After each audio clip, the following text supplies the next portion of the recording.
Hi, it's Pam again from Quilt Beginnings in Dublin, Ohio, and today we're going to talk about embroidery. And we're going to start out just by addressing the basics of embroidery, how to set up the machine, and a little bit about thread and bobbins. So let's start with the thread. When you do embroidery, we've been sewing up to this point, and we usually use cotton thread because we're sewing on cotton fabric. But now we're going to be doing this embroidery, and we want to use beautiful thread for it. So there is rayon thread, which you can use and it's beautiful, but you do need to know that rayon thread is not color fast. It will fade and it may bleed. So I really like to use the polyester thread, and the polyester thread is wonderful. There's no shelf life on it. It's very, very strong. And we can't carry every kind of thread, but we do have the Floriani thread and we have isocord thread in many, many colors. The big difference is the Floriani thread's really shiny and the isocord thread is more matte. So these are the kinds of threads that I use. I do add metallics occasionally, but any kind of good embroidery thread is what you want to use on your product, whatever you're doing, your project, a quilt, because you want the thread. This is going to be an heirloom. You want it to last forever. As far as bobbins, the Baby Lock machines, our Baby Lock embroidery machines, they take what is called a class 15 bobbin. So this is a class 15 bobbin, and the other kind that a lot of machines take is a class L. So there's a difference. The class 15, and this is a pre-wound bobbin, as you can see, this bobbin has about 2.5 to 3 times more thread than if you wound it yourself. So when we do embroidery, I love to use the pre-wound bobbins because you don't have to stop and rewind a bobbin every time that you run out. Okay, so when we got the Baby Lock machines, a lot of people already had some of these thinner bobbins, which are class L bobbins. And so if you have these, you don't have to throw them away. In your little jewel kit, you got a package that look like this, and people often call and ask what this is. And it's for pre-wound bobbins that weren't really made for our machine. So in this package, there's instructions, but there's also, it looks like a dime with a little peg on that. So if you take your bobbin, the bobbin that fits other machines, which is a class L bobbin, and you lay it on this pin, you can see that they're now the same height. So if you don't have bobbins, buy the one that fits the machines, but if you have the other style bobbin, you can go ahead and use those till you're finished with them. And this whole thing then sets down with the metal piece into the bobbin case. And you would use this just like a bobbin. The thing about pre-wound bobbins is they only come in 8 colors. They come in white, black, 3 shades of gray, and 3 shades of taupe. So when you're using pre-wounds, people think that you have to match your bobbin to your top thread, and you absolutely do not. So the only time I will wind a bobbin occasionally so that it matches my top thread, and I do that when I'm doing lettering or fine scroll work or something like that. And if you think about it, your machine's doing about 1,000 stitches per minute. So when it's doing lettering, it does a knot for the first letter, then it does the letter, and it does a knot and jump, and it's going so fast in such tiny stitches that occasionally it will pull up a bobbin thread. So just to save yourself from any headache, I just like to match my bobbin thread to my top thread so that if a random bobbin thread pulls up, you're never going to see it. Otherwise, I use the pre-wound bobbins, and with the tension set on your Baby Lock machine, you should never see that bobbin thread pulling up to the top. Okay, so once we've chosen our thread and we have our bobbin and we're ready to go, the next thing we have to do is put on our embroidery foot. And there are 2 different kinds of embroidery feet for the Baby Lock embroidery machines. So your machine may have come with an embroidery foot that looks like this, and it's called a W+. So if you look right here, you'll see the letter. It's a W+. This one actually plugs into the back of the machine, and the purpose of this plug-in, it actually has a laser light, a little red dot, that when activated, it shows you where the needle's going to drop. So that's one type of foot that you may have gotten with your machine. The other one, and this comes with the Solaris, and I believe it originally came with the Destiny, but this is just a regular W foot, and it works the same way. It's a great foot. The only thing is that it doesn't have that attachment with the laser light, but you have other functions on the machine that make the needle drop position so easy. So when we get ready to put either on, there is a little opening on the left side of the foot. So if I look on this one, I've got this, and it's the same thing on my foot here. And this is going to go over the screw that holds the ankle in place. So I find it's easier to leave the ankle attached to a foot so that I don't lose the ankle, because if I lose this ankle, I can't use any of my sewing feet. So many of you got the multifunction foot control, or the screwdriver, and I talked about this in the previous video. So if you got a screwdriver that looks like this, there's 3 positions. Position 1 is what we're going to use to loosen the screw over here. If you didn't get this kind of a screwdriver, you got one that looks like a quarter with a hole in the middle, and that's a screwdriver that you can either use the side or the point. But when I loosen this screw, I want to loosen it just enough till my foot can come off easily. That screw, when you take the screw all the way out, it's very hard to get back in, so you don't have to unscrew it all the way. But I leave the ankle attached just so I don't lose it. And when I add my foot, I like to approach it from the back, and this is going to go over the screw like this, and then I'm going to screw my screw very tight. Now, when you change your needle, you don't have to screw your needle with a screwdriver. You can just finger tighten it. But this screw, you want to make sure that you use a screwdriver and you tighten it. I can't tell you how many times in class someone has been stitching in embroidery and the foot falls off. Remember, your machine's going 1,000 stitches per minute. It's shaking that foot, and the last thing that you want to have happen is this foot to come off and jam everything in your machine. So now we've got the foot on, I've got my bobbin in, I've got my thread in, and so now I need to add my embroidery arm.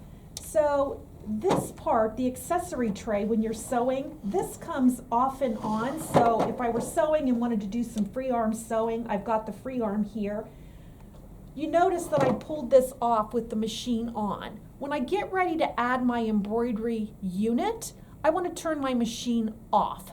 This is like an electric connection, and what happens is if I put that arm on while the machine's on, it turns the machine off and turns it back on. So it's just a good practice to get into, to turn the machine off, put the embroidery arm on, and then turn the machine back. So I'm going to go ahead and turn the machine off. Okay, now that my machine's off, this is the embroidery unit, and a lot of people get really worried about this arm. I don't want you to be afraid if this arm moves. It's okay if the arm moves when it's off the embroidery machine. We don't want to bump it or jar it or move it once it's attached. But while it's disconnected, it's okay if this arm is moved. So my machine is off, and what I'm going to do is just slide this on. Now you want to make sure you're on a good flat work surface. If this is not going straight on, you may have to lift your machine up a little bit. But if you're on a nice straight surface, I'm going to push this on until it clicks. Now when you go to take it off, when you're done embroidering, if you reach under the far left side of this, you'll feel a little lever, and if you pull on that lever, it releases it. So it clicks on and it releases off. And I do want to tell you, you need to bring your machines in at least once a year to have them cleaned. When you're bringing your machine in for service, take this off. Number one, you don't want to have this break off, and it really makes the machine a lot easier and a lot lighter to carry if this is off. So when you bring it in for service, take this off as a piece and this off as a piece, and it's going to be so much easier for you to maneuver. So I'm going to go ahead and push this back on, and then I'm going to turn my machine on. Okay, so let's turn the machine on. And when I turn it on, if you have your sound up, you're going to see that it makes a little bit of a noise, and it actually has a little music that it plays, but you can turn that off. So once your screen comes on, you have to touch it to bring it to life. And so when I touch it, it gives you the message that that carriage is going to move. So that part that I showed you that moves, and you can move it when the machine's off, now we're calibrating it. So it doesn't matter if it's moved while you've been moving it from one room to another. Once I touch the OK button, it's going to calibrate that arm. And the Solaris takes a little bit longer, but you can see that it's moving and it's putting the arm right in place so that we're ready to embroider. From this point on, if you should bump that arm, it's no longer calibrated. So if it happens while you're doing embroidery, if you break a needle, you get a thread jam, anything that might shake that arm or shake the machine, it's best to turn the machine off and turn it back on. The machine will remember where you're at. It will come back. It will calibrate it right to where you need to be. But just remember, if you've jarred it, that's going to throw your design off position. Okay, so now we're getting ready to embroidery. So depending on which machine you're on, many of the machines say sewing, embroidery, and embroidery edit. If you're on a Solaris or a Destiny, or if you're on an Altair or a Meridian, you've got IQ Designer, and that will be a future video. So if your machine has embroidery and embroidery edit, I want you to know the difference between those two. Embroidery, when you touch it, your screen's going to have blue tones to everything. The embroidery function allows you to take a design in and basically stitch it out. Most of the time, you're going to want to go to where it says embroidery edit, because embroidery edit, and you'll know you're there because the buttons all have a gold tone, that allows you to do a lot of editing. Like you can add, delete, move, rotate, all kinds of things. So if your machine has embroidery and embroidery edit, embroidery only allows you to take a design and stitch it out. Embroidery edit, where my IQ Designer is showing, allows you to do all kinds of editing in there. So the machines that I reference simply have sewing, embroidery, and IQ. So this embroidery allows us to edit. So if you want to do a design, I'm going to walk you through just doing a very quick embroidery design. So we're going to touch embroidery. And on the screen, we have all kinds of options, which I'm going to come back to. But let's say you have a design and you just want to stitch it out. You don't want to do anything else. You can go pick a design. So I'm going to click on this category. I'm going to click on here, and I'm just going to show you how you would do a design. If I click on this, whatever design you pick and you're ready to stitch it, you're going to hit this button down here 2 times. So the first one's going to say set. The second one's going to say embroidery.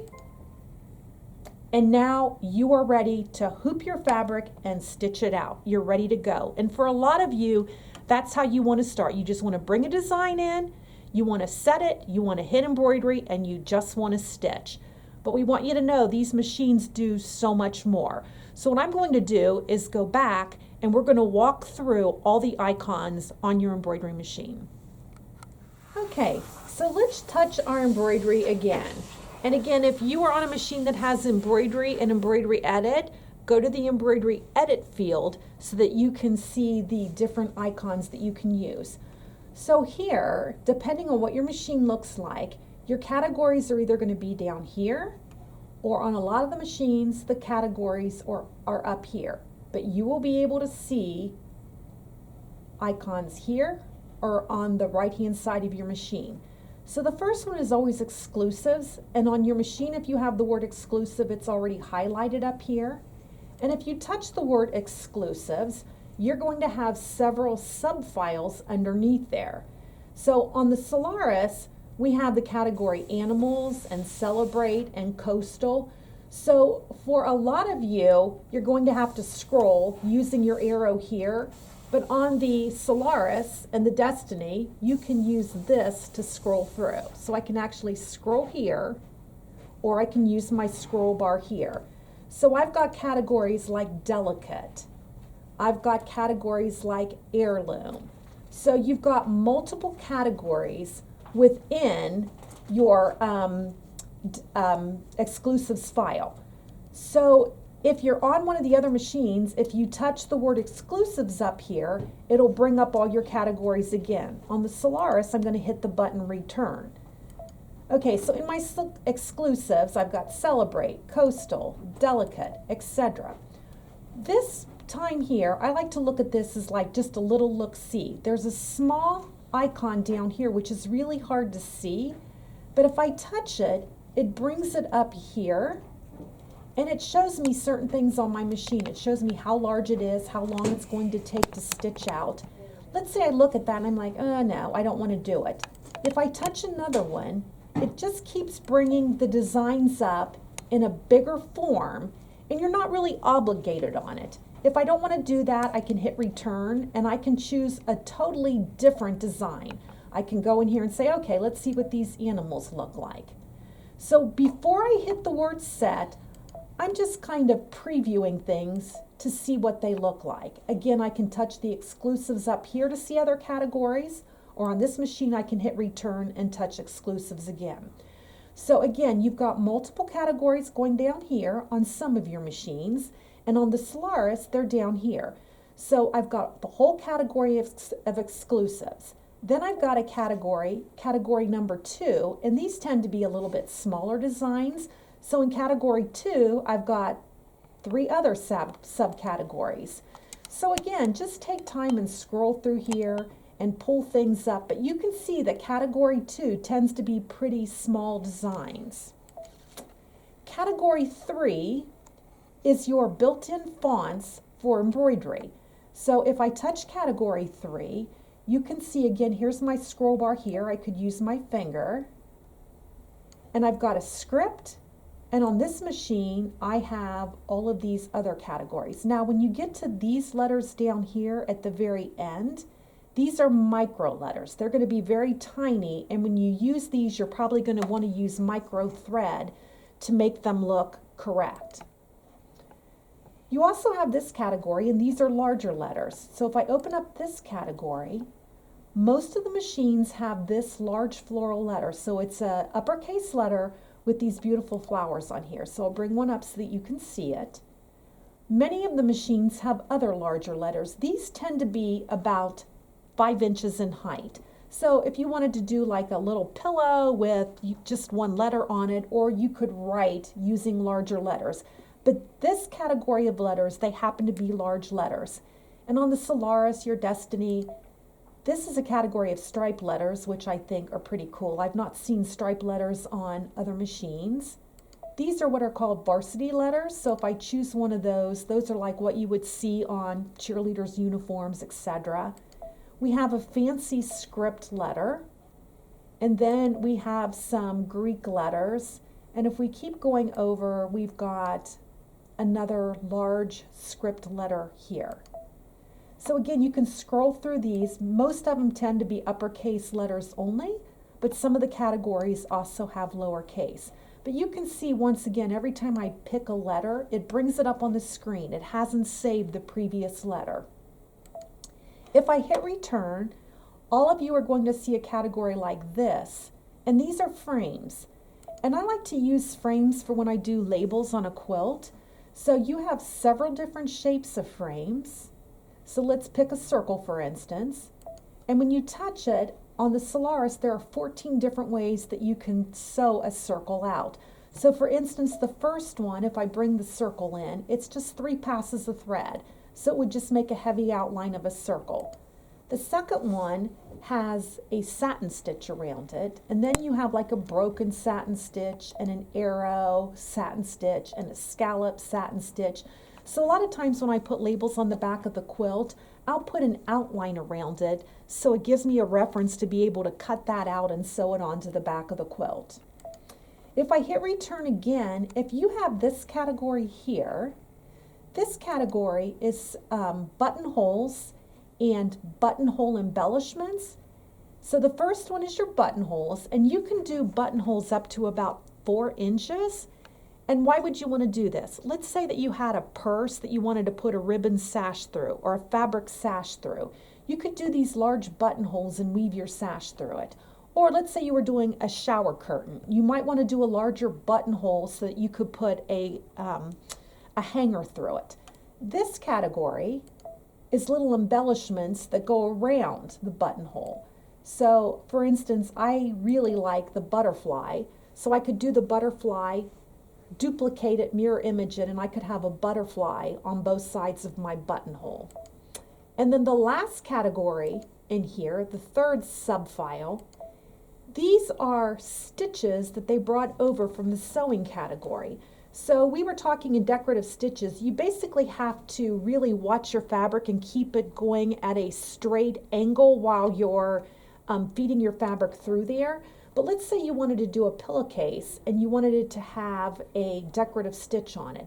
They've brought over some of the decorative stitches into here so that you could do a decorative stitch right in your embroidery, and then you don't have to monitor the fabric. You just start the machine and the hoop moves and everything is at a perfectly straight line. This category is on the Destiny, it's on the Solaris, and it's on the Altair and Meridian. And this is some built-in borders that you can do on your quilts. So the Destiny, when it first came out, you could pre-select any one of these borders, but the parameters were your whole design couldn't be larger than 20 inches one way and 30 inches in the other direction. So it kind of was only available on wall hangings. With the Solaris, they've given us a lot more. We have many of these borders that we can choose. Now they're not wide borders, they're less than 4 inches. But you can quilt a border and you can go up to 118 inches. So you could actually quilt a border on a king size quilt just by moving your hoop. And these are a lot of fun to play with. The new category on this machine is couching. And what couching is it is allowing us to take things like, just as we did in decorative stitches, threads that won't fit through your needle. You can actually use the couching feature. And they've given you quite a few couching designs that you can use. So you could use yarn or twine or a 1/16 inch ribbon. And you're going to notice that these are very sparse designs. The reason being, when you're using threads, you don't want to cross your threads over. And it's kind of like bobbin work in reverse. So you're putting this, instead of it going through your needle, you're actually using a needle thread to tack this down. But you've really got to watch the thread that's going through there. So these tend to just be very loose designs so you don't have a huge buildup of thick thread on your project. And then the last thing that here is your pocket, which means memory. So if we touch your memory, you can either save something in your machine, you can save it to your USB. In this case, you can save it to an SD card because the Solaris has a built-in SD card. And this is your Wi-Fi button, which we'll talk about in another video. So the Solaris now has Wi-Fi, so you can save it directly to palette software. So again, you can either recall or you can save to your machine, a USB stick, an SD card, or if you have palette and you're hooked up to Wi-Fi, you can save it to your palette software. This icon here is for the mouse, and I'm using a mouse right now. But if you look on the side of your machine, you're going to notice that there's 2 ports on the side. The top one shows the USB. The second port down shows the mouse. And so if you use a mouse, you want to use this slot. But a lot of times people call in and they might be having trouble with one of their, these things can get loose. So where you plug your USB, if it's not making a connection and you can't get in, you can put your USB in the second slot down, but you need to make sure that you choose this. So you can use either slot for USB, but if it's in this slot, you have to recall it from this icon. If it's in the second slot down, you recall it from this icon, or you can use this slot for your mouse. So let's look at embroidery. And again, if you're on a machine with embroidery and embroidery edit, whenever I say embroidery, I want you to go to embroidery edit. So I'm going to touch my embroidery and let's see what we have here. So I'm going to go to category 2 because these are smaller and it gives me more places to work. And I am going to go to category 2 and I am going to pull up this little bird and I am going to hit the word set. And once I hit the word set, I can always delete it and go back. And don't worry, when you hit delete, you're not deleting built-in designs on your machine. You aren't going to be able to delete those. So don't worry, delete just means I'm going to delete what is on my screen. But when I bring a design in, you're going to notice in this category that some of you down here, you have two triangles that are back to back. That is a mirror image function, okay? If you're on a Solaris, a Destiny, one of those machines, and you have an edit feature up here, you're going to see it under edit. So you may have to look down here for your icons, or you might look up here for your icons. So all of your icons are under edit. So you can see that in edit, we can size, move, rotate, all of these things. So I'm going to go through these and I'm going to explain to you what these do. So the first one I'm going to talk about is move.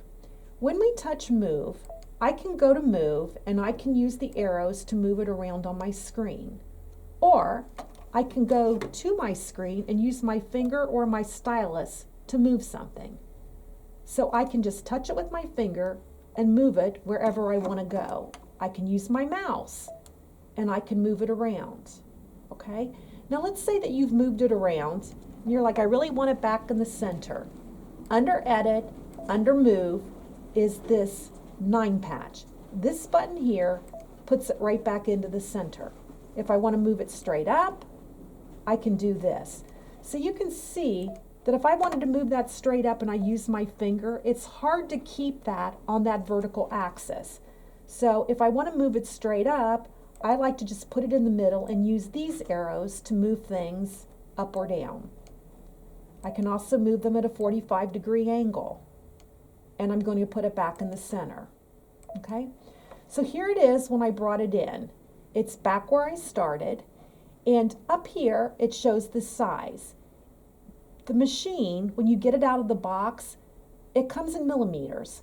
So we don't use metric systems. So if your design is not in inches, this is your settings page. So let's clear it up for you right now. If I go to my settings page, I'm going to scroll through until I see the picture that looks like a ruler and it says unit. It's either inches or it's millimeters. We want ours in inches, so just highlight the inches, touch OK, and you're going to see that it's in inches. The other thing I want to point out is when you bring something up here, I already know that when I brought this in, I can see that it's about 2.5 inches by 2.25 inches. So the smallest frame that will come with any of your machines is a 4x4. So this machine shows my 4x4 hoop, my 5x7 hoop, my 10.5 by 10.5, and 10.5 by 16, because those are the 4 hoops that come with this machine. I know that this will fit in my smallest hoop, but watch what happens if I move this up. When I move it up here, it grays out these 3. The reason is the screen that shows on my surface right here is the largest hoop size that you have, and on the Solaris it's a 10.5 by 16. So when I move this out of this center 4-inch range, it's now telling me that if I want to stitch it, I'm going to have to use my largest hoop. So occasionally I'll have people call in and they'll say, I'm doing this teeny tiny design and it's telling me that I need my largest hoop. That's because it's not in the center. So if I go to the move button and I put it back in the center, you're going to see that now I can stitch it in any one of these hoops. Now, if I wanted to stitch something in a 4x4 and I just want everything to fit in my 4x4 hoop, I can go to my settings page, I can go to my frame size, and this shows all the frames that will fit in this particular machine. Again, if you're not on a Solaris, this isn't going to be an option. But if I scroll down here and I go to my 4x4 hoop, so if I choose my 4x4 hoop and I hit OK, you're going to see that it puts this black frame on here. As long as I keep this within that 4x4 frame, it's still going to allow me to use my smaller hoop. So what happens with this machine, on many machines, you have to tell the machine what size hoop you're using. This machine will just tell you that you need a bigger hoop. You can use any of the frames, any of your hoops, as long as it will fit in that frame. I don't like to keep this frame here because especially when I get to IQ, this becomes cumbersome for me. So I always like to leave my largest hoop size up, and I'm just always aware of how large my design is. And so if I move it up here and I try to use my 4x4 hoop, the machine's going to tell me that I need a bigger hoop. Okay, so let's put this back towards the center and let's look at some of the other features in Edit. I can move, we talked about that. I can also rotate. So if I hit my rotate button, I can rotate 90 degrees to the right, or I can rotate 90 degrees to the left. I have a reset button. The one thing that I want you to notice is that when you rotate clockwise, it shows the degrees counting up. So if I wanted to do 45 degrees, I would do 10 4 times. So watch when I hit 10 degrees, it's now showing I've rotated 10 degrees, 20, 30, 40, 1, and so forth. So here's my 45-degree rotation, and I can rotate to 1/10 of a degree. Now, on the other side of that, if I rotate counterclockwise, it's not going to show me 45 degrees. It's going to start counting from 360 backwards. So it's going to do 350, 340, 330, 320, until I get down to 315 degrees. So a lot of people are looking and they'll say it's not rotating 45 degrees. It's not rotating 45 degrees by 10, 20, 30, 40 if you're going counterclockwise. And let's reset that again. So I can rotate, and that's where my rotate button is. Okay, the next thing is the mirror image. So this is what, again, some of you may have these icons down here, but if I touch this one, it flips my image over the vertical axis. When it's highlighted, it means that I'm using that. If I touch it again, it's deselected. This one is copy.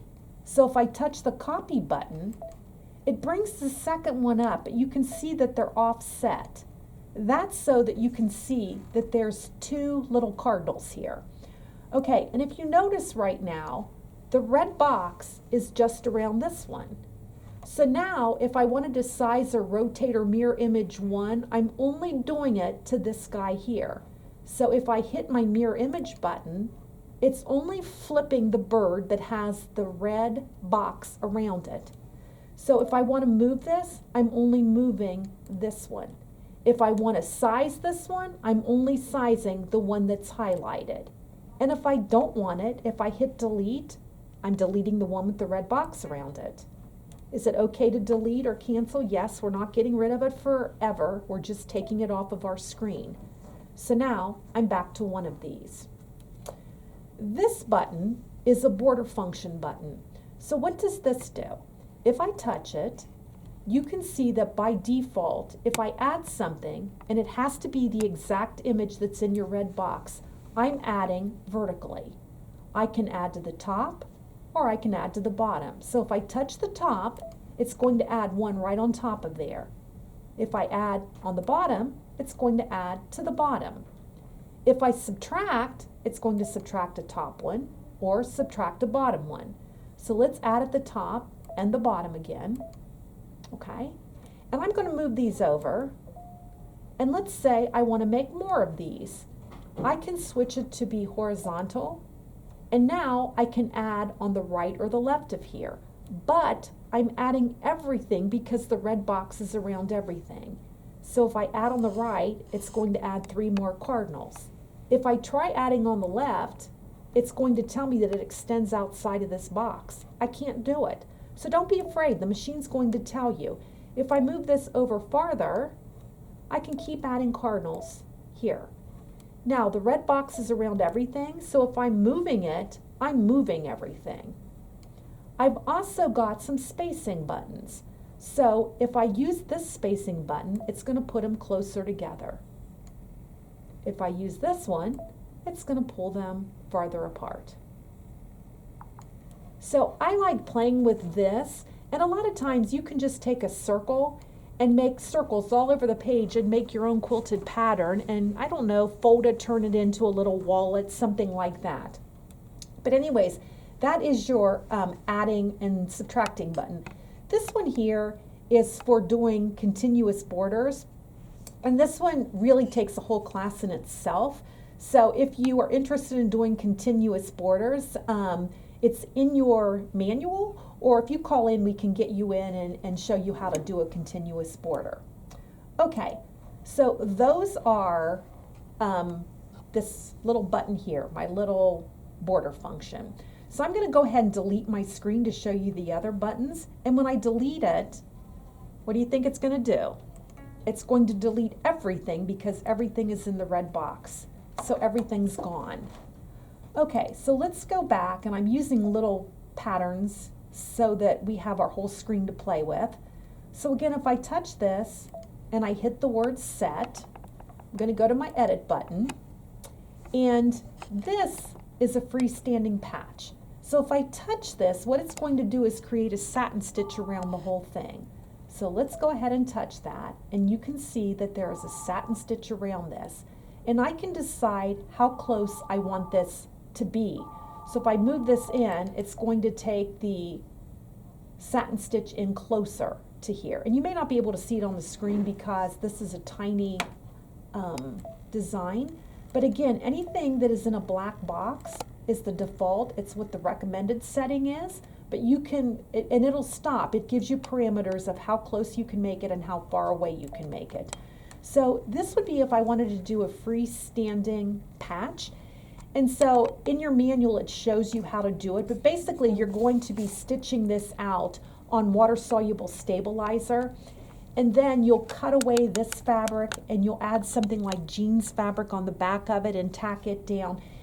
And when you're all finished, you're going to wash away the stabilizer, and then you'll have a patch. So instead of doing an applique or a embroidery right on something, you can create a freestanding embroidery and then sew it on to your project, your coat, your hat, whatever you want to put it on.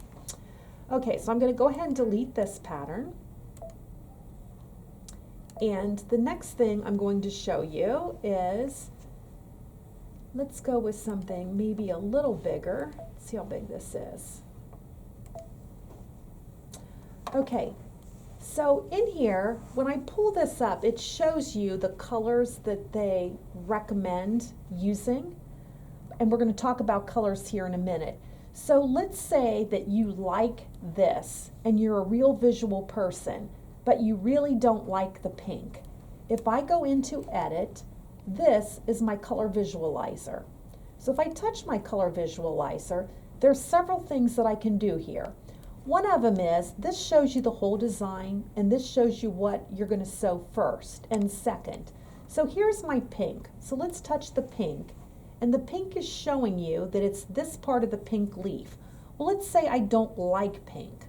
What I can do is scroll down, and I can go to another color and do just like a visualization of it. So if I choose the blue, the teal, it shows you what it would look like in teal, or what it would look like in this color of green. So this allows you just to pick certain parts of it and change the color to see if that's something that you like better. Now, if I touch reset, it puts it back to my original color.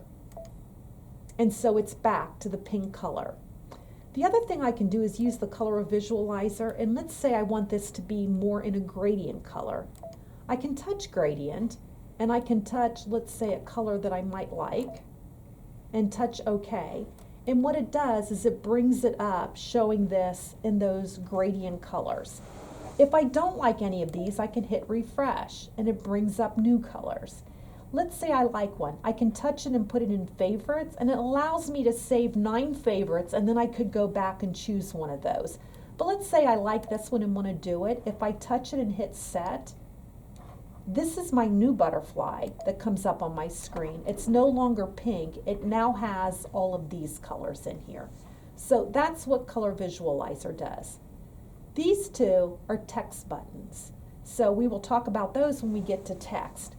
This button here allows you on the Solaris, the Destiny, the Altair, the Meridian, to allow you to create quilting around here right in embroidery. So if you've ever done an Anita Good Design quilt, they always stipple behind here as you're doing the embroidery, And then when you're finished, you sew all your blocks together and you stitch in the ditch. There's nothing else to quilt. So if you touch this key right here, if you have this on your machine, okay, this one's showing it extends beyond here, so I'm going to have to pick a smaller design because there's not enough room to stipple around here. So let's just delete this and let's just pull up a smaller design so that you can see. So let's pick something small and I'm going to hit set. And now I'm going to go into edit and I'm going to touch this. And what it's going to do is bring stippling up here. And I can adjust my stippling distance. This is how far away it would be from this here. So let me touch and hold. And when I let go, whenever you see this blue mark on your Solaris, it's telling you it's thinking. So now the stippling is about 0.04 inches away from here. And this is the spacing of my stippling. And what's beautiful about the Solaris is you can actually see the stitches made on screen. But I can make my stippling going clear up to a 0.9, which is really far. But you can see that I could stitch this out and I would have a block. In this case, it would be 10.5 by 16, and it would already be quilted. And when I sew my blocks together, I would merely stitch in the ditch to finish them. So on your Destiny and on your Meridian and your Altair, you have just the stippling block. But what they've added to the Solaris is if I touch this block, it allows me to echo quilt. So I'm waiting for the blue dots to do its magic, and there's my echo quilting. So it allows me to do quilting right in embroidery. And once again, I could change the distance from here or the spacing between here. So let's spread it out. Well, let's make it closer and see what it looks like.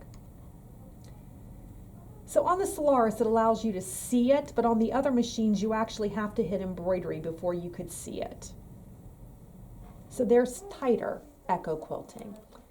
But there's more. So with the Solaris 2 and the upgrade on your Solaris 1, you get this third button over here, and it allows you to choose any of those other fill buttons. So if I touch my select, I have all of these that I can go in and choose, which is awesome. So I could touch like these little honeycombs and touch OK, and now it's going to bring the honeycombs up right in the embroidery process. So on the other machines, you only have the chance in embroidery just to stipple here, but on the Solaris, you have the option to echo quilt or to use any of those other fills that are in IQ Designer. So in this case, I would touch OK, and I would touch embroidery, and I'd be ready to do my quilting. So that's what that button is. I'm going to go back home. I'm going to go back to embroidery. I'm going to choose a design, and I want to get a small design this time. So let's choose these little lemons and touch set. Okay. And I am going to, what I want to show you now is this size button here. So when I go to size, you're going to notice right away that this is about 5 by 5. So we're just going to hold that thought for a minute. If I wanted to just stitch this out and I would go to embroidery, you're going to see that this design, once I touch embroidery, it shows me the size, it shows me how many stitches it has, it shows me how many thread changes there are, and it shows me how long it's going to take to stitch this out. Okay, but what I want you to pay attention to is when it's about 5.14 by 5.10, I have 16,000 stitches. Now let's go to return, so we go to our previous screen, and let's go to size. When I go to size, on some of the machines, you only have this button here. This button allows you to size proportionately. So if I touch this one, this sizes everything in proportionately. And you're going to notice it's stopped at 4.62. So this is as small as I can make it, which is 10% smaller. But if I hit OK and I go to embroidery, you're going to see that before I had 16,500 and some stitches, and I still have about 16,500 stitches. Okay, it didn't change my stitch count. Again, if I touch the size button and I want to make it larger, so this one makes it proportionately larger, if I press and hold this proportionately larger button, it's going to stop at about 6 inches by 6 inches. It's made it will go 20% larger and 10% smaller, but watch what happens when I go to embroidery. I'm still at 16,500 stitches. So what happens on the Baby Lock machine, and this is really important for you to know, is that Baby Lock allows you to size something 20% bigger or 10% smaller. However, on your machines, your Destiny on up, there is a density button. So when you purchased your machine, someone might have said to you, you can make a design 200% larger or double the size, or you can make it 60% smaller. You can if you hit this. This is your density button.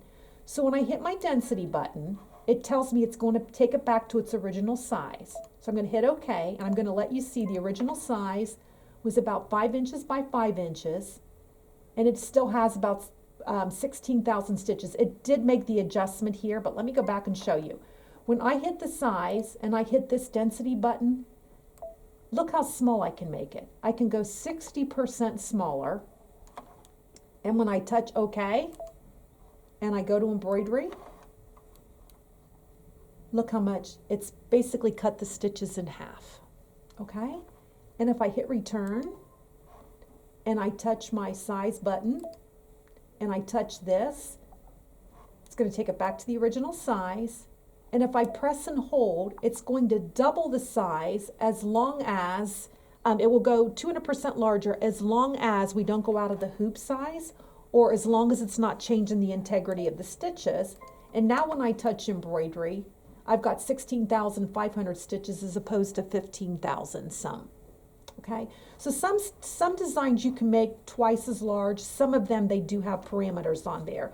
The bottom line that I want you to know from this is when you hit the size button, if you only have this button and this isn't an option, you can only go 20% larger, 10% smaller. You have to touch this one to adjust your stitch count, and this allows you to do your larger parameters. So that's really cool in this machine that we can change our stitch count. So we've done size, move, rotate. This one is grouping, and I have nothing to group here. And this one is going to take it to IQ Designer, so we're going to talk about this button when we get to IQ Designer. Okay, but let's take this design and let's say we want to add something. If I touch Add, I can go to any one of these categories and I can bring in lettering, I can bring in whatever I want to bring in.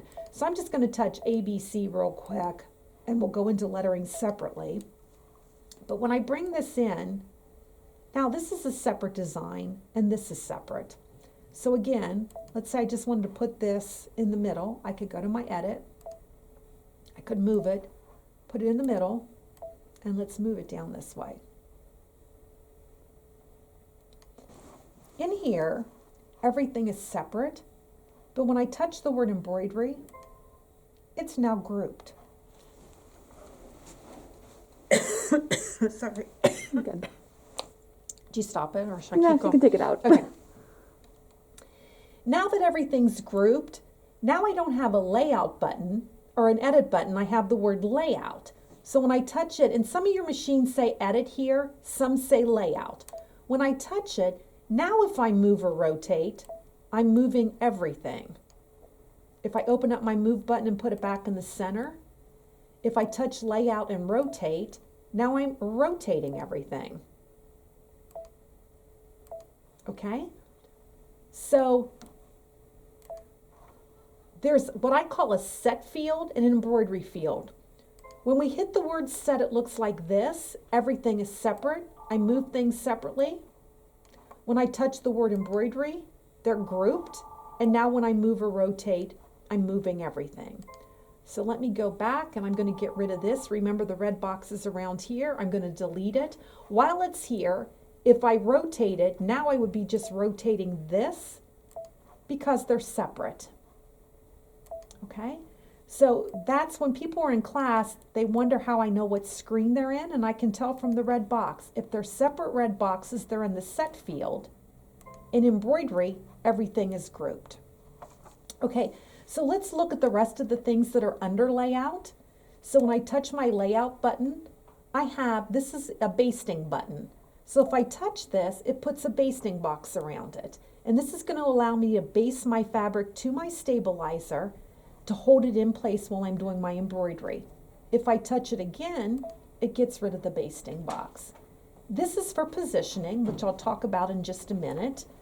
But if I go ahead and get rid of my layout button, you can see here that it shows all the colors. And I always call this the big picture. This shows you your entire design, and this box here shows you what's going to stitch out on the first step, second step, etc. So it's hard to see here, it's white, but this is going to do my white first. Okay, so let's go back to layout. Let's say I wanted this to be all one color. I don't know why we would want this design to be all one color, but this is a monochromatic button. So if I touch this, it is, when I go to my layout, it grays out everything. So if you accidentally hit this button, it is going to stitch this whole thing out in whatever color thread you put in there. So just be careful, because sometimes people hit that and they're like, my machine didn't stop. It didn't stop because you told it not to stop. You said sew everything the same color. So if that's highlighted, it's going to do it monochromatic. Okay, I'm going to hit return for a minute, and I'm going to get rid of this box down here. So that one's selected. So I can touch it with either my finger or my mouse, or I can use the select key down here. So the select key, it also moves my box back and forth. And when I'm not using a mouse, I like to use the select key, because occasionally you'll take your finger to select this, and when you touch your finger and select it, you move it. So that's why I like to use either a mouse or my stylus or the select button, so that I'm not actually touching the screen. Okay, so let's get rid of this here. And I'm going to go ahead and in my set field, I'm going to duplicate this. I'm going to touch duplicate, and it puts another one on here. And now I've got two of these on here. Okay. So when I go to embroidery and I go to my layout button, first of all, I want you to notice that this is showing that there's 18 colors on here. So what it's going to do is it's going to come through and it's going to stitch out the white of this, and then it's going to do the next color and the next color and the next color. So I'm going to use this to advance my colors. It's going to be hard for you to see, but it's going to do my greens, and it's going to come all the way down, and then it's going to start the whites again. So it's going to finish this, and it's going to finish this. So it's going to do all of one design and all of the second design. If you go to, and I've got to go back to I don't want to be in the middle of the design. If I touch this one here, this is a color sorting. So if you think about this, you see two blues and a white.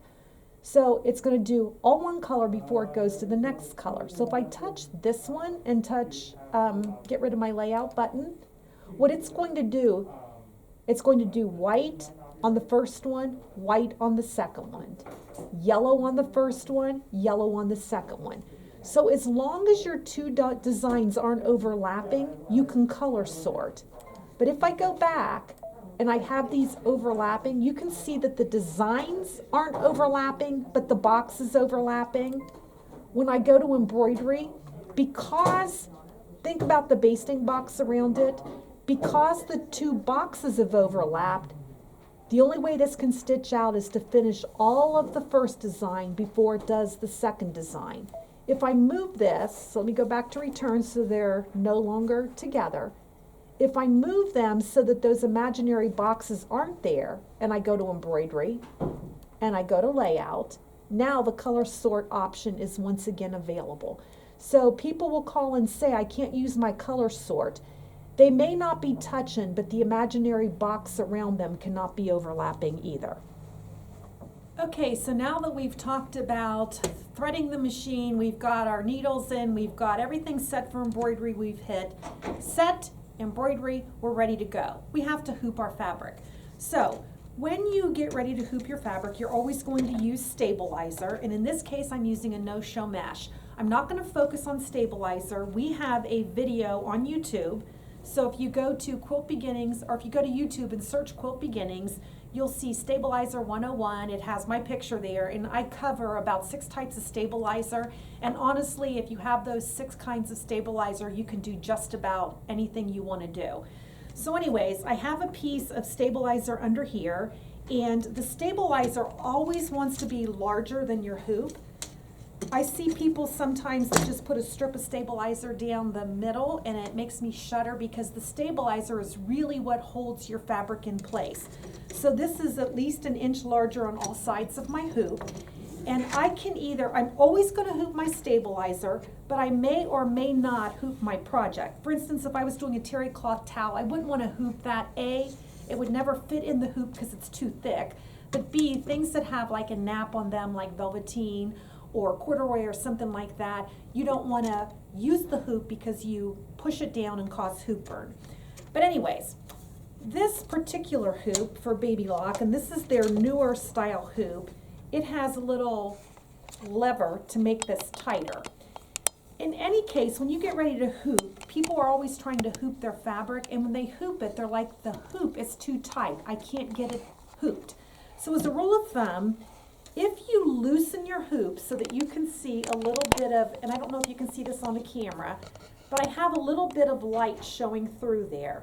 The amount of light that you see should be, if you pinch your fabric, you want about that much light shining through. So I don't know if you can see that or not, but if I have the hoop tightened all the way, I'm never going to be able to hoop my fabric. And good hooping makes a great project. So I'm going to lay my hoop, the bottom part, this is the part that goes into the machine, on the table, and I like to hoop standing up. I'm going to place, in this case, I'm hooping my fabric in the stabilizer. And if you notice on the Baby Lock hoop, this one has a little notch at the top and here, so it only fits in one way. On all of Baby Lock hoops, there are arrows, and they go to the top of the hoop. So I'm going to lay my fabric over top of my hoop, and what I like to do is just push in one corner, and then push it down like this. Now, I've got a little bit of a ruffle in here.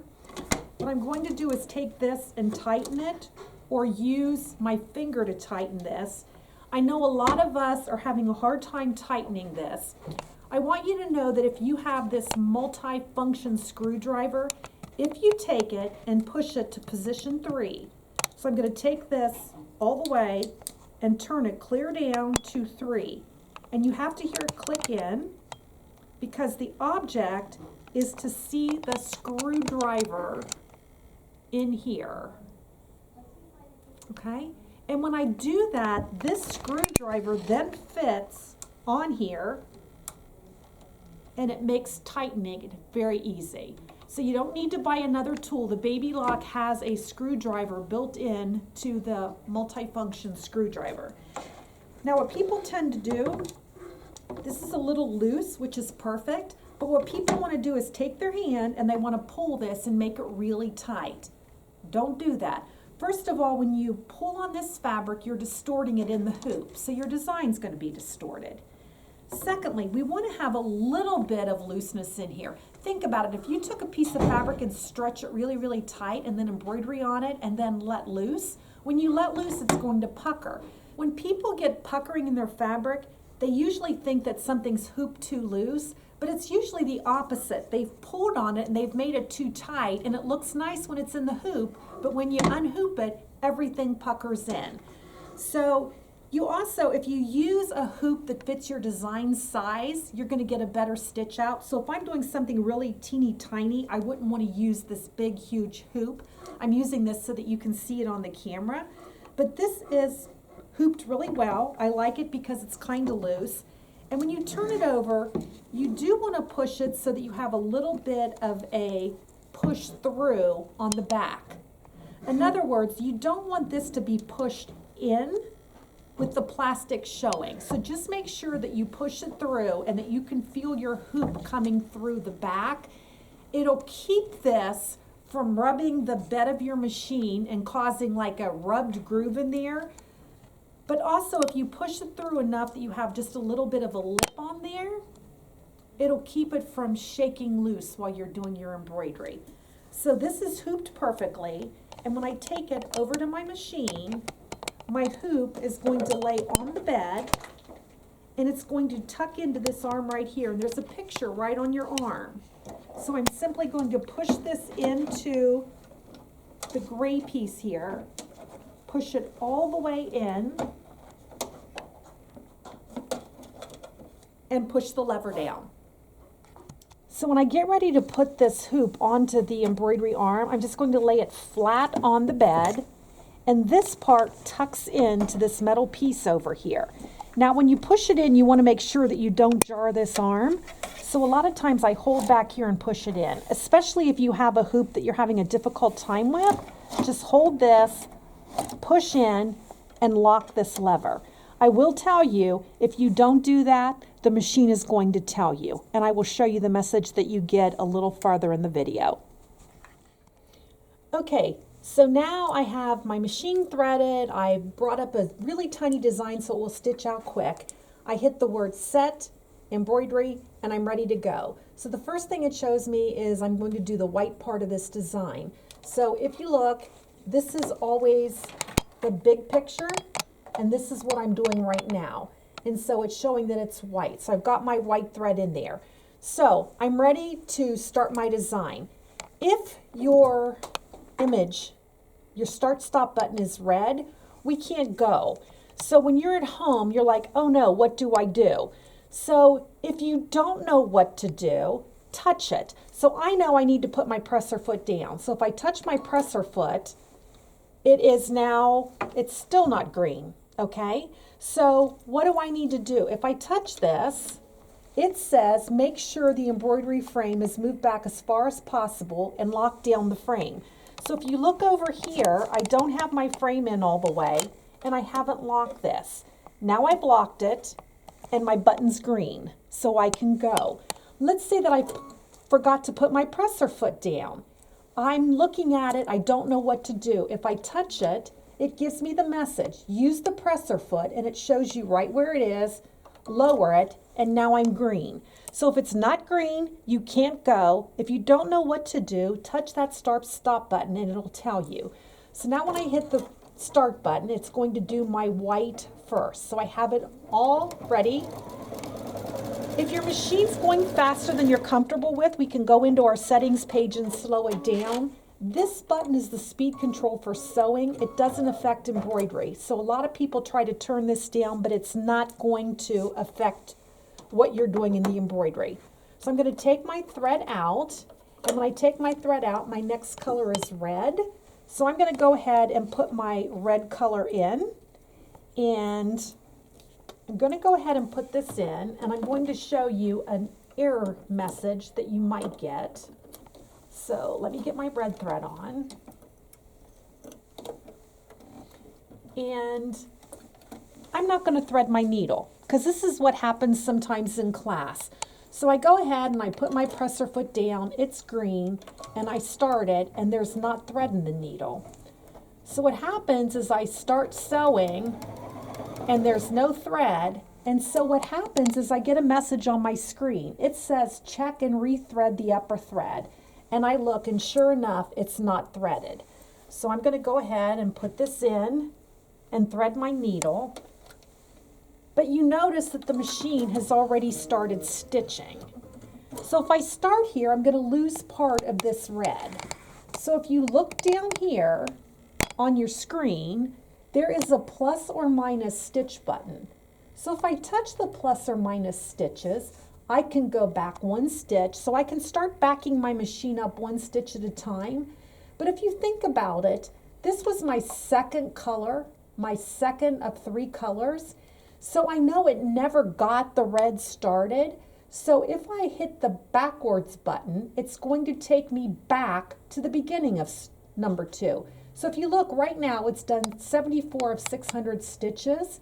If I hit the backwards arrow, I'm still at the second thread color, but now it's taken me back to the beginning of that thread color. And you can see it's the beginning of the thread color here.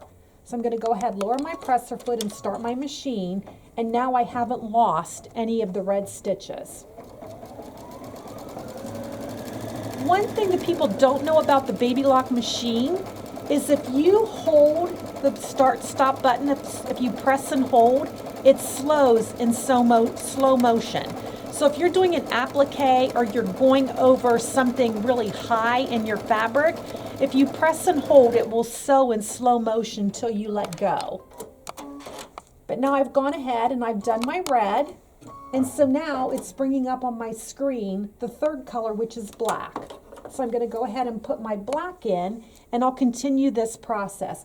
What happens is if you misthread, the thread breaks, you run out of bobbin.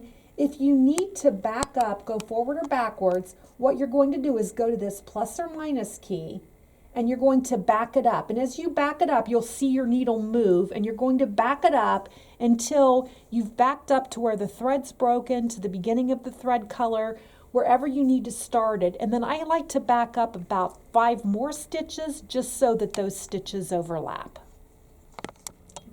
So when you're finished with your embroidery, you can see I have a cute little ladybug. The machine will tell you when you're finished. You'll notice we have a little happy face there. So then you can take everything off, touch home, and you're good to go. So when I hit home, it tells me we're going to cancel it.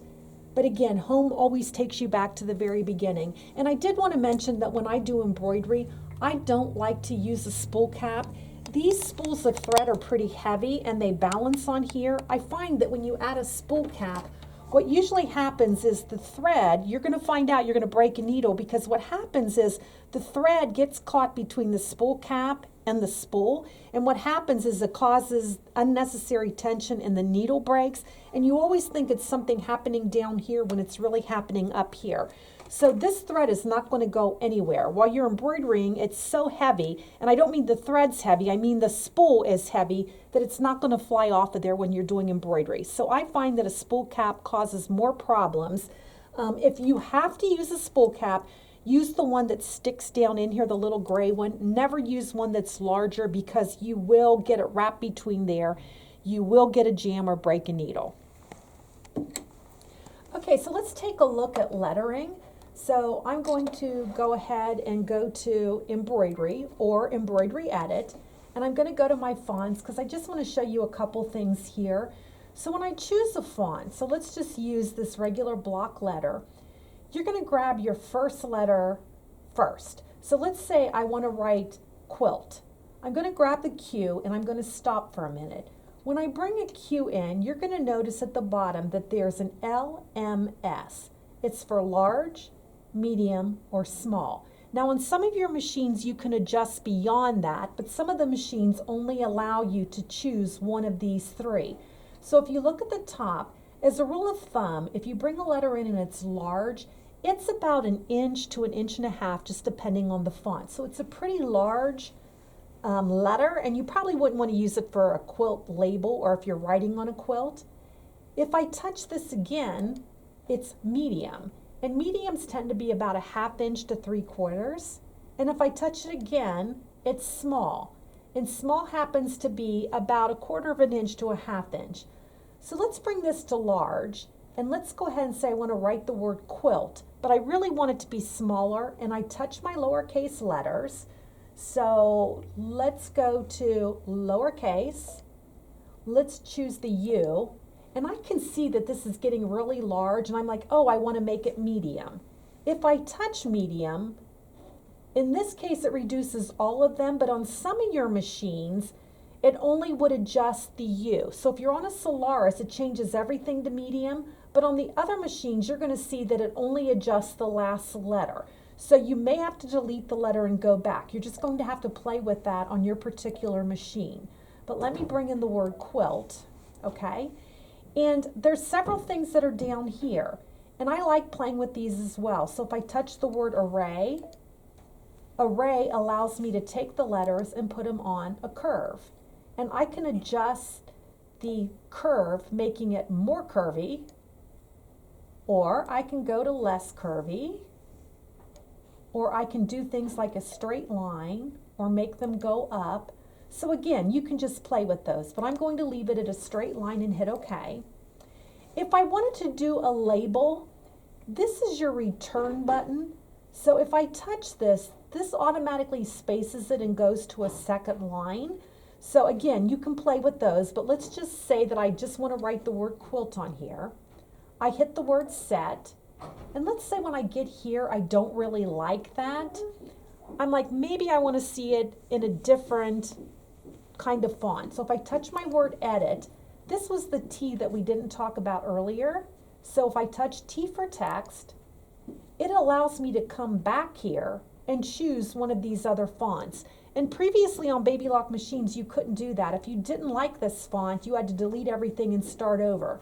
But this allows me to come back, and it allows me, here's how it looks on my screen. I could touch the script, and that's looking at it in script. Or I could touch an open font, or I could touch these block letters. So what's really cool about the newer machines is it allows me to change things right on the screen. So I'm going to touch OK. I like that font, and I'm going to hit set, and I'm going to hit the word embroidery. Okay, so if we look at where my hoop is, everything comes in the middle of the screen. So I don't want the quilt to come in over top of that little ladybug that we just did. So I could go into my layout and I could go to move, and I could move this down, but I'm kind of guessing where I'm putting it.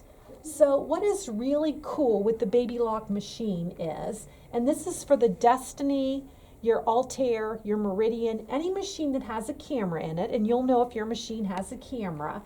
If I touch this camera right here, now not this one up here, people always want to touch this camera. If I touch this camera, it tells me to lower my presser foot, but if I touch this camera here, it's just going to bring my screen up down here so you can see my needle and you can see my finger if I put it in here. That's not the camera that I want to use. I want to use the camera under the home button. So when I touch this camera, what it's going to do is it's actually going to take a picture of what's in my hoop. So I'm going to go ahead and touch this. And if you're on a Meridian or an Altair, you're going to use your phone to take a picture and send it to your machine, and that will be on a separate video. But if it has this camera here and you touch the word OK, it's going to say scan, and I'm going to tell it to go ahead and scan the background image. And when I do that, it's going to dim my camera and it's going to make several passes over my hoop. So I'm going to go ahead and say scan. It's telling me it's going to move, so you want to make sure you get everything away from your machine. You don't want it to hit a chair or you or a window behind you or a wall. You want to make sure you have everything clear. You're going to touch OK. And it brightened my camera here because I had it dimmed. If you have your light full on, it's going to dim it a little bit. But we turned our light down for the camera that's filming this. So you can see it's taking a picture of what's in my hoop. And when it gets finished, if you look at the screen, it shows you the word quilt with my ladybug here. So I could close this, and I could go to, for instance, move, rotate. I could also return. So let's say I wanted to return. I could go to my text button, and I could do things like array, and I could array this letters like this and touch OK and hit set. And I could move this anywhere I want on the screen, or I could use my edit button and my move button to move it. So basically what happens is by using my camera takes a picture of what's in the hoop, and then I can use my move, rotate, size, any of that to move this and position it. So I love using the camera button because it allows you to move this specifically where you want it. Now, if you were using fabric that had a stripe in it, so let's say I was using something like this, when I scanned my fabric, it would bring all these stripes up, and I could set my word exactly on a line. So instead of it just having white fabric and a white, the ladybug, I could have this and I could set it so it's on this line or so that it's perpendicular. So the camera brings up what's ever in your hoop. Now, if I'm on one of my other machines, if I don't stitch this out, this picture, the ladybug, is going to keep coming up. So if you're just playing and you don't stitch it out, the next time you go into your machine, it's going to bring up that image. So if I want to get rid of this background image, I'm going to go to my settings, and I'm going to go to either the last page or the second to the last page, just depending on which machine you're on. And where it says background image, I'm going to hit delete and hit OK. And now when I go back, you can see that my ladybug is gone. Okay, now let's talk about something else. Let's say that you wanted, that all I had was a shirt that was all white or all black. So let's pretend that this is a shirt. If I were to scan most of our clothing, if I scanned it, it's just going to come up as a big white blob or a big black blob, whatever color it is. So there's no marking, there's nothing that tells me where I'm going to put a letter. So what's really cool about this machine is we have what are called sew men. So in your machine, you got a sheet of these, and these are little sew men. So if I take one of my sew men off of here, isn't that cute? They call them sew men instead of snowmen. When I hold it, the orientation looks like a snowman. So what happens is if I look at his belly button, that's the center of my design. So here's what happens. Let's go back into embroidery, and I'm going to pick a font, and let's just put in the letters. Well, let's write quilt again. So I'm going to go Q-U-I-L-T, and I'm going to hit set, and I'm going to hit embroidery. Okay, once again, this would come up right in the middle of my ladybug. I don't want it there. So let's just say that I wanted quilt to go at this angle and right in this position. You can see on my screen the quilt is right here. It's straight up and down. So if I don't want to scan my fabric because it's all white or if it's all black, or let's say that this is my shirt and I want it to be right here. So I could actually put a shirt on, and I want my snowman to be here at this angle. I don't have to worry about how I hoop it. I just have to worry that my sew man is in the embroiderable area. So right there is my quilt, the word quilt here. So what I'm going to do is I'm going to come to the word layout. Remember, I've hit set in embroidery. I'm going to go to layout, and this time I'm going to say find my sew man. And if you're on a meridian or if you're on an Altair, you're going to do it a little bit different, but we'll address that in a video, another video. So I'm going to tell this machine, find my sew man. So when I touch this, it says, is it okay to revert to the original angle? We're going to always touch OK. And it's asking you, okay, here's what you're trying to put on your thing, your project, your cap, your shirt, whatever. And you want the snowman to be the center of your design. And that's exactly what I want. So I'm going to tell the machine to scan. Now notice the quilt is in the very center of my machine right now, but when I touch OK, it's going to recognize. So right now it's looking, and you can see it's searching. It's searching for that sew man. So let's let it do its magic. And it's coming down, and as it finds the sew man, if you look at your screen, you can see it recognizing it. It's recognizing it. And if you look on my screen, it's moved the quilt from being straight in the center to being here. And notice it says remove the original, the embroidery positioning mark. We want to move that because we don't want it to be forever stitched there. So once I touch OK, I'm going to come over here. I'm going to move this, and now when I stitch the word quilt, it's going to stitch there at that angle. So if you're doing it on clothing, if you're doing it on anything, you don't have to worry about the way you hoop it because the sew man is going to make it perfectly centered. Okay, another tool that you can use for positioning, is let's go in here and let's write the word quilt again. So I'm going to go Q-U-I-L-T and hit set. And let's say that I'm going to go to move and I'm just going to bring it down a little bit. And I go to OK and I touch the word embroidery. Okay, if you don't have the camera on your machine, you're going to find this button to be very helpful. So if I touch this button right here, it gives me the parameters up here. So when I touch this, and I'm going to do that in just a minute, it's going to go to the four corners of the word quilt. So if you look on my hoop and you see the ladybug, and I want the word quilt to be under the ladybug, but I don't want it touching it, and I don't have a camera in my machine, I can touch this and it's going to go to the four corners and I can see where that word quilt is going to stitch out. Now I can also come down here, and the part I'm most concerned about is the top middle. So if I go to the top middle and I lower my needle, I can see that the top of that clearly clears the ladybug.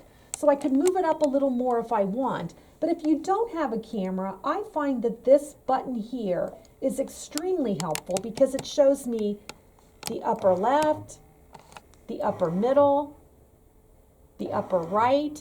So this is a really good positioning tool if you don't have the camera. And if you're on a Solaris, you have one more positioning tool, and it's this great cone up here. So if I touch the cone, it's going to give me about a 3x5 square on my fabric, but it's going to project right on to my fabric.